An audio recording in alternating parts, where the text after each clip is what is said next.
Makeup long lasting করার জন্য রিকোডের grip প্রাইমারটা যথেষ্ট ভালো।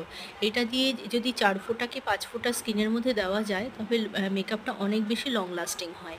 কিভাবে দিতে হবে, কতটা দিতে হবে পরিমাণে সেটা তোমরা স্কিনে দেখে নিচ্ছ।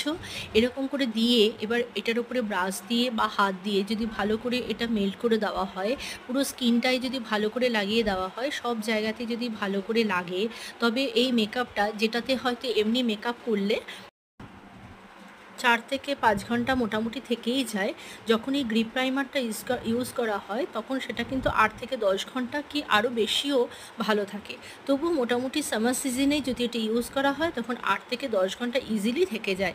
কোনো মেকআপের কোনো ব্রেকেজ আসে না, কোনো রকম গলে যাওয়া, কোনো রকম স্কিন থেকে উঠে যাওয়া, কোনো রকম কোনো সমস্যা হয় না। তাই জন্য বলছি তোমরা ইউজ করে দেখো, তোমরাও নিশ্চয়ই এটার বেনিফিট পাবে।